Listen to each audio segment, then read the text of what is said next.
Very briefly, obviously time is always very short because life is short. Our life is too short, so how can we even say the time is short?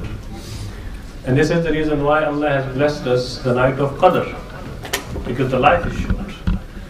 The night of Qadr is better than 1,000 months, 83 years and 4 months. Allah blessed us this night because our life is short. Sahaba used to get worried. You know, Sahaba were amazing people.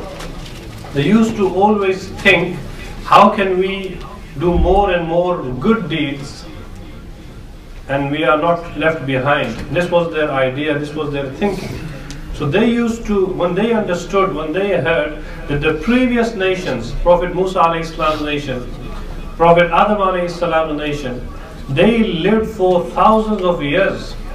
A single person, Prophet Adam himself, his age was 1,000 years. Prophet Nuh alayhi salam was 1,060 years. This was their age. And this ummah, and the best of Muhammad, the best of prophets, Muhammad sallallahu alaihi wasallam, he lived for only 63 years. Imagine, the best of all had the minimum life, only 63. And other prophet, Adam alayhi salam, to begin with, the first ever prophet, Allah blessed him the life of thousands of years.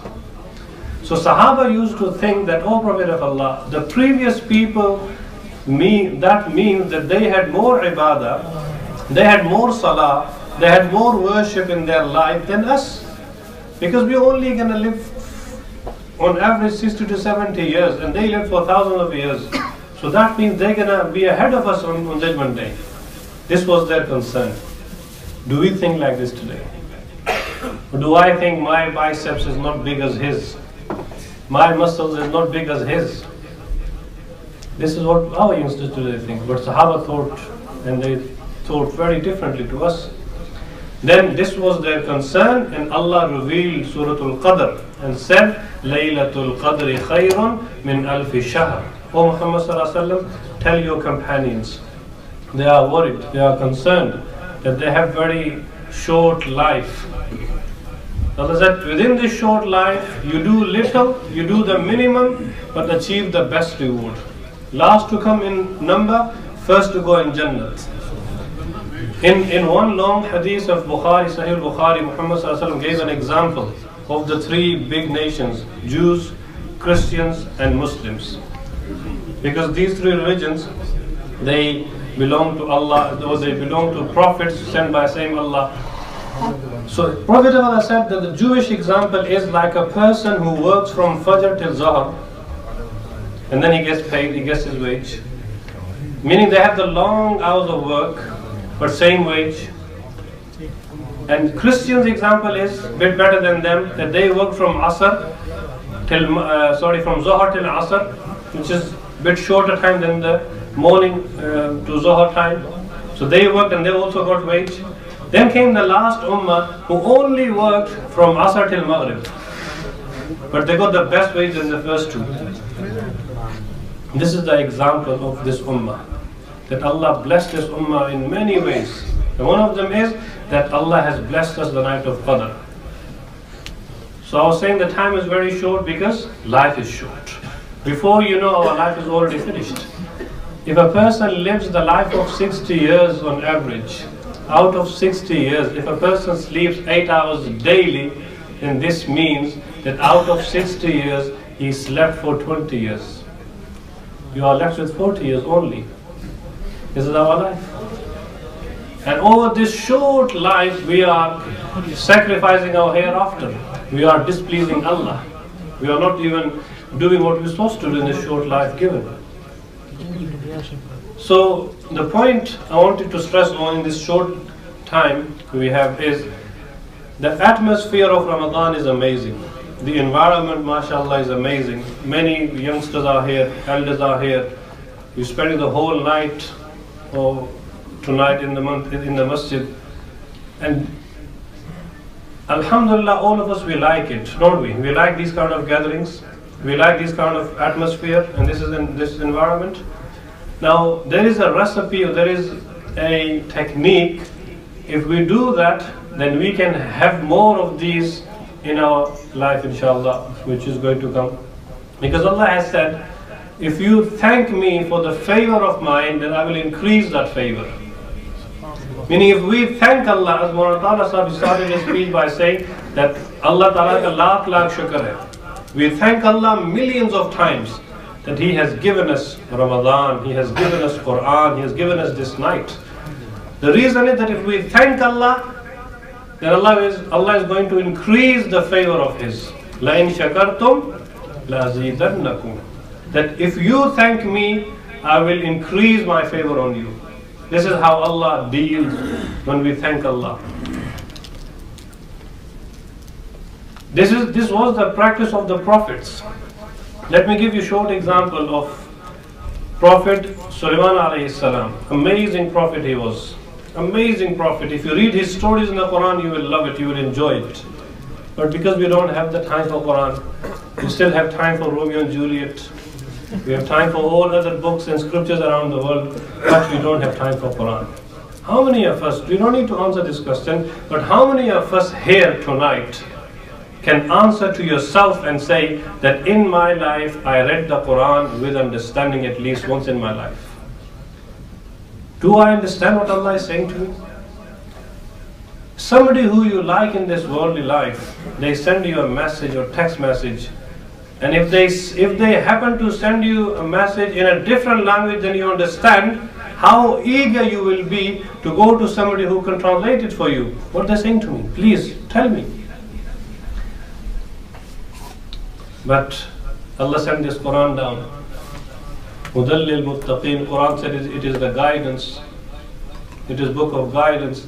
How many of us are eager and how many of us have the interest to go and find out what is my Allah telling me? لَقَدْ أَنزَلْنَا إِلَيْكُمْ كِتَابًا فِيهِ ذِكْرُكُمْ. Allah is saying that I have given you a book in which there is your mention. You are spoken about in this Quran. I am spoken about this in the Quran. You are talked about in the Quran. There is your mention, there is my mention. Did I try to find out what Allah is talking about me? Which category do I fall in? Previous time the scholars and ulama used to actually read the Quran and read the different categories of the Quran which Allah has spoken about, different types of people. Then they used to compare their life with the life of the people who has been discussed in the Quran to see where do they fit. Where do they fit? Do they fit in a category which is pleasing to Allah? Or do they fit in a category which is displeasing to Allah? And then accordingly they used to rectify their life. So this Quran, I was saying that Allah spoke about different prophets and different stories. For example, one prophet, Prophet Sulaiman alayhi salam, son of Daud alayhi salam. Amazing, both of them were amazing prophets. Prophet Daud alayhi salam, Allah blessed him a son called Sulaiman alayhi salam, who was also a prophet. And he asked Allah, "Oh Allah, wahabli mulkan la yanbaghi." First he said, "Rabbi ighfirli," oh Allah, please forgive me. Like tonight we've been making dua, "Oh Allah, please forgive us." Even prophets used to ask Allah, "Rabbi ighfirli," oh Allah, forgive me. And then straight after asking Allah for forgiveness, then he asked for success in this dunya. Meaning you cannot be successful until Allah has pardoned you. You cannot be truly successful until Allah is with you. So you cannot bypass Allah, you cannot bypass Islam, you cannot bypass your religion in order to be successful. If you want true success, then go through Allah. Allah will give you success. And Islam is not against the success of this dunya. In fact, Islam taught us the dua, Rabbana atina fid dunya hasana wa fil akhirati hasana. Allah taught us to make dua for your success in this dunya first, then the hereafter. Because how can your hereafter be perfect and successful if you are not successful here? So have balanced understanding of Islam. No one stops you. Islam is a lovely, balanced, moderate religion.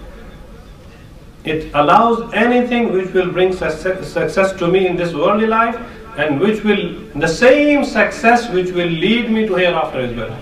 If any success, or in our understanding any success or anything in this dunya which is going to put our akhirah at risk, that is not success.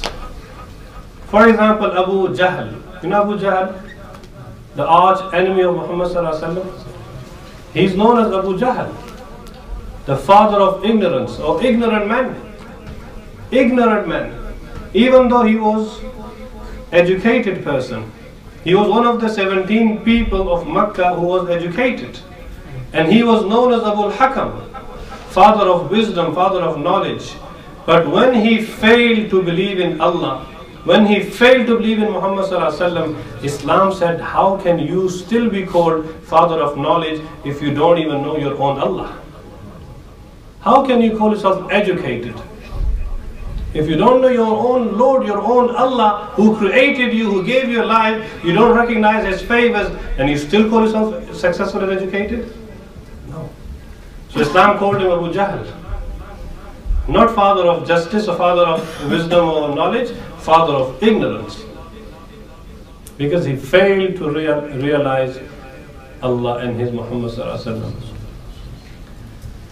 So Prophet sallallahu alaihi wasallam, Allah blessed him and he asked Allah, وَهَبْ لِي مُلْكًا لَا يَنْبَغِي لِأَحَدٍ مِّن بَعْدِي إِنَّكَ أَنْتَ الْوَهَّابُ. Oh Allah, please first forgive me, and then now asking you for something good of this dunya. And that is, Allah, make me a king and bless me such a kingdom that after me you don't give that kingdom to anybody else.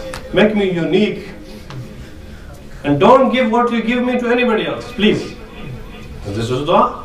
وَهَبْ لِي مُلْكًا. Allah, give me that kingdom, and after that, please don't give it to anybody else. So what did he have? He had the control over the wind. He had the control over the jinn. Okay, once Quran said, وَحُشِرَ لِسُلَيْمَانَ جُنُودُهُ مِنَ الْجِنِّ وَالْإِنسِ وَالطَّيْرِ فَهُمْ يُوزَعُونَ. He gathered his army which included men, army which included animals, army which included even the birds. Even birds were under his control. And once he gathered them together and he was marching through this valley. Hatta, until إِذَا أَتَوْا عَلَى وَادِ النَّمْلِ, he crossed this valley where ants used to live. Ants.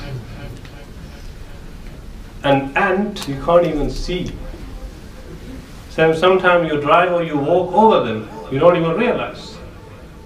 So when he was walking by with his huge army, he was walking by this valley of ants. قَالَتْ نَمْلَةٌ يَا أَيُّهَا النَّمْلُ ادْخُلُوا مَسَاكِنَكُمْ. By the way, this is Quran. Before you say, how is this possible? You know, sometimes people question, oh, how is this even possible, Imam? But this is Quran. This is not our bedtime story, this is Quran. 100% true.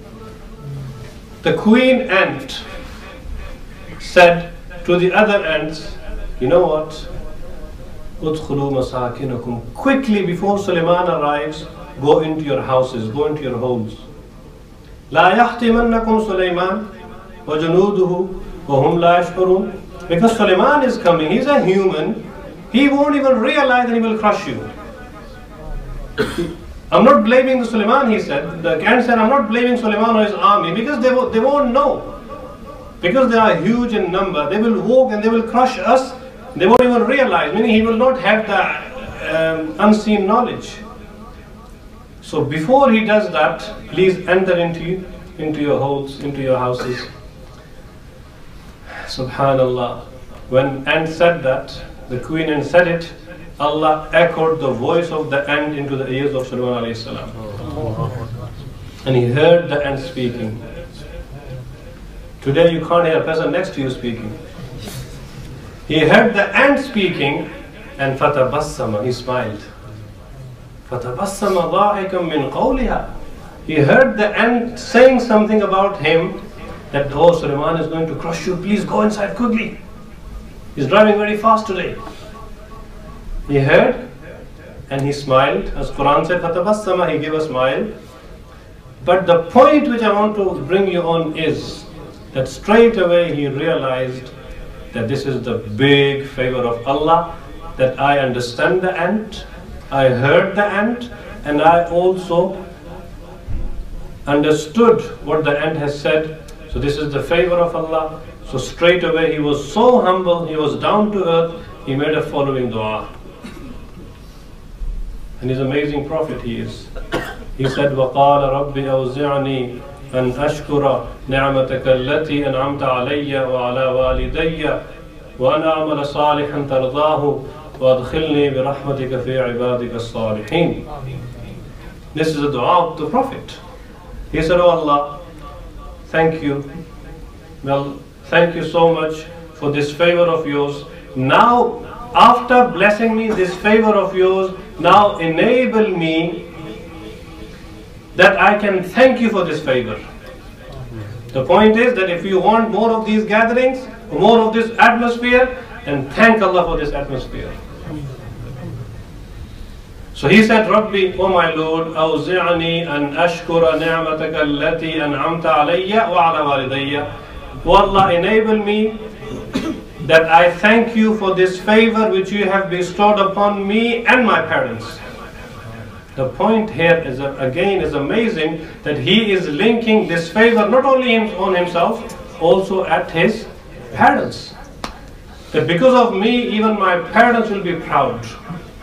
So this is the favor to them as well. So Allah enable me that I can thank you, I can say shukr, I can say alhamdulillah for this favor which you have given me and my parents. He doesn't finish here. And then he said, oh Allah, also enable me that I can also physically carry out good actions to thank you. I should do the righteous deeds. I should do amal salih. And then he said, oh Allah, وَأَدْخِلْنِي بِرَحْمَتِكَ فِي عِبَادِكَ الصَّالِحِينَ. Oh Allah, with your mercy, include me from the pious people. Who is saying this? A prophet. Who could be more pious than the prophet? But a prophet is asking, oh Allah, include me with the pious one, not with the evil ones. Ya ayyuhalladhina amanu, O people of Iman, ittaqullah, fear Allah. Have taqwa. Why? Your Iman is very precious. For you to go to Jannah, you need to have secured and protected Iman. Then Allah is telling us how to protect your Iman. Allah is saying, ittaqullah, fear Allah, have His awareness and don't commit any sin which is harmful to your Iman. So to protect your Iman, fear me. Stay away from sins. Fear me with regards to my disobedience. And then Allah said how to bring obedience in your life is by وَكُونُوا مَعَ الصَّادِقِينَ, by sitting with the rightful and truthful people. Truthful people. So Allah has linked here good company with taqwa, and Allah has linked taqwa with Iman, and Iman is important for you to go to Jannah. So pious company, good friendship is very, very important. Otherwise, on Judgment Day, evil friendship or those friends who became the means of other people's disobedience and who, they say peer pressure leads to peer pressure, and peer pressure leads to blood pressure. Sometimes because you don't want to do the sin, but because of your peer pressure, because of your friends, you commit this sin. Because they give you encouragement. Well, let's do it, man. You can do it. So there's a t-shirt out which says, just do it. Yeah, just do it. Meaning, don't think it is haram or halal. Just do it. This is brainwashing. One student walked into the masjid wearing a t-shirt. Literally, we have seen it. Ask Shaykh Atawallah, he has seen it. I have seen it. It was written, football is my religion. AD-DAS. What does it stand for? Maybe, if I'm not wrong. All day I dream about sports. So these things are brainwashing the youngster today. Where are we heading to? The point was that Hazrat Sulaiman alayhi salam, he asked Allah, after this great favor that he understood the ant, he heard the ant, he understood the ant, then he asked Allah, oh Allah, now please make me able that I can thank you for this favor of yours. Because he understood that every time I thank Allah, Allah will give me more of this. Another small point of same prophet. As I said, he controlled the birds. So there was one bird called Hudhud. Bird called Hudhud, which was missing one day. He was doing a register, and out of all people, he spotted he spotted that the bird Hudhud is missing. Then how can human go missing then? He said, where is Hudhud? Call Hudhud. Hudhud came and said, oh Prophet, today I have a great news for you. You don't even know about it. The news is that in your neighbor there is a woman. She is the queen of these people, but they don't worship Allah, they worship the sun. And how can you sit here without inviting them to Islam? Even a bird had a concern that how can people do wrong? This is called Dawat and Tabligh. That you have a concern for people who are on the wrong path. So this bird Hudhud informed Prophet ﷺ that in your neighbor there are some people who worship the sun, not Allah, which is shirk. So he said, okay. He said, I will investigate. I will find out if this is true. And then he wrote a letter to that woman, inviting her to Islam. And said, in a very short, simple, comprehensive letter he sent to her. Innahu min Sulaiman. This is from Sulaiman alayhi salam. Bismillah ar-Rahman ar-Rahim. Allah ta'alu alayya wa atuni muslimin. Will you please come to me as a Muslim?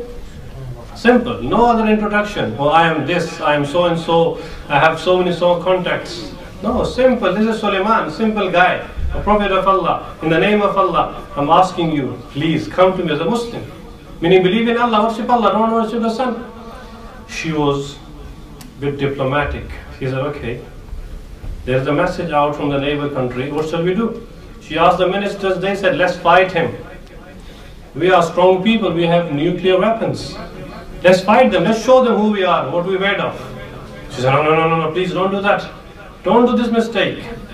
Let's see, let's examine him, let's give him some bribe and send some wealth to him to see if he's a true prophet or not. If he's a true prophet of Allah, we can't fight him. And if he's a false prophet, if he's a liar, then he will love the money and the wealth and the gold and silver which I will send him to test him. If he does that, then we can fight him. So she prepared a big gift and she sent it to him. He said, okay, you're bribing me? He said, whatever Allah has given me is better than what you have. So take this back, I'm coming to you. I'm coming to you very soon. He said, no, we are coming to you. And then she left her country to come to his place. She was on the way, and then he asked the people that who will bring her throne to me before she comes here.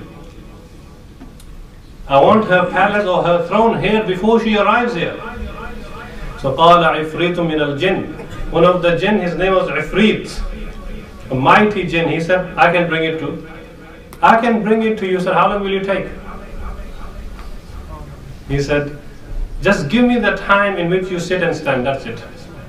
You just sit and stand. I need this many seconds, 1 second or 2 seconds. Give me 2 seconds till I say, I will bring her throne to you. He said, no, it's too late. Somebody quicker, please. Somebody quicker. This is again Quran, my brothers. Read it, understand, enjoy. Then قال الذي عنده علم من الكتاب. Then somebody else offered who had the knowledge of the book. Said Sulaiman alayhi salam, take my offer. My offer is that sitting and standing takes more longer. Give me the time in which you can blink your eye. Just close your eyes and open it. Give me that much time, which is even less than the time the first guy offered. He said, okay, you do that, please. He closed his eye. He opened his eye. The throne was there in front of him. فَلَمَّا رَآهُ مُسْتَقِرًّا. When he saw the throne of that queen, Saba, placed in front of him, again, he didn't become arrogant. He said, I am something. Like today's, Allah forbid, when Muhammad conquered Makkah, when he conquered Makkah, Makkah? The same people who, give him tough time, who persecuted him, who didn't let him pray Salah properly, some of them assassinated his family members. When Muhammad conquered Makkah back without the drop of blood, when he entered Makkah with over 100,000 Sahaba, do you know how he entered? He was so on the animal, he was so low like this that his chin was touching the animal. He lowered himself and he said, Alhamdulillahi wahdahu la sharika lah. Sadaqa wa'dahu wa nasar abda. Wa azza jundahu wa hazama al-ahzaba wahda. That I'm only gonna thank Allah who fulfilled His promise and who helped His servant. He said, today everybody is forgiven. And today, because of one guy, there's one Jewish guy today was telling me that one Palestinian boy, 13-year-old boy, he went to Israeli's house and he killed a small girl. Okay, that's very wrong. They said, arrest him. Take him to the court. But how can you justify bombing the same place and killing 1,000 people? Then you talk about justice. You can see the small boy doing the crime because of whatever he did. He is wrong. But how can you justify bombing the same place and kill over 1,000 innocent people, and many of them are women and children? They don't see that. And then they want to give us the lecture on justice. Learn from us what is justice, from our leaders, from Muhammad sallallahu alaihi wasallam, from Sahaba. Prophet sallallahu alaihi wasallam, he saw the throne of her front of him. Straight away he realized and he said something. He said, "Hada min fadli Rabbi." This is again the favor of my Allah. And then the following part is, he said, "Liyabluwani ashkuru am akfur, wa man shakara fa innama yashkuru li nafsi, wa man kafara fa inna Rabbi ghaniyyun kareem." He said, again I will thank Allah because this is the favor of Allah. He has blessed me with this favor to see, to test me, to examine me if I am grateful to Him or not. Do I thank Him or not?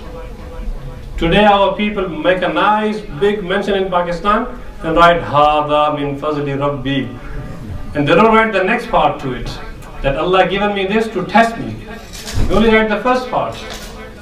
ये मेरे रब का फजल है, अगली आयत के ऐसा नहीं लिखते कि अल्लाह ने मुझे दिया है ताकि मैं शुक्र करता हूँ कि नहीं करता, मेरा इम्तिहान भी हो सकता है. The point is that these prophets and all the prophets, they used to thank Allah for any favor Allah blessed them with. So this Ramadan, the night of Qadr, is a great blessing of Allah. So Alhamdulillah, we had the lovely time throughout Ramadan. May Allah, enable us to continue this. Ameen. This masjid should be full, just like in Ramadan, even out of Ramadan. They say, if you live your life out of Ramadan like the life you lived in Ramadan, then you will have the death like the Eid day. Why should our life be different out of Ramadan than in Ramadan? Is our Allah different out of Ramadan? Is Fajr less important than out of Ramadan? Then why not we see the big number of the youngsters, the young faces, mashallah, full of energy, full of strength in Fajr Salah? One Shaykh said that the quilt becomes too heavy to lift. Same guy can lift 100 kg in the gym. One of the Jewish person, he said, the day Muslim people go to their Fajr Salah like they go in their Jumu'ah Salah, that is the day they're going to start rising again. Until then, don't even think about it. What did he say? The day Muslims go to their Fajr Salah like they go to their Jumu'ah Salah, that is the day our downfall will start, their rise will start. And this is again reality. You cannot win. As a Muslim, you have to go through Allah. You can't do anything without Allah here. Yes, do whatever you like doing. Have the best of education, the best of weapons in the world. But with Allah, if you use them, وَأَنْتُمُ الْأَعْلَوْنَ إِن كُنْتُم مُؤْمِنِينَ. So may Allah enable us to continue this. أَحَبُّ الْأَعْمَالِ, the best of actions are those actions which are done continuously, even if they are little in number. وَإِن قَلَّ, do little, but do it consecutively. Do it constantly. Don't do it and don't give up after some while. No, continue this. So inshallah, will you all try your best to come for all salah after Ramadan? Yes. So may Allah enable us to carry on these, mashallah, ibadat even after Ramadan. And may Allah reward you people, may Allah reward all of us for taking part in Ramadan, and may Allah enable us for the remaining days. Ramadan is not over yet. There's another 3 nights left. So please come with the same, just by inshallah, may Allah reward you guys.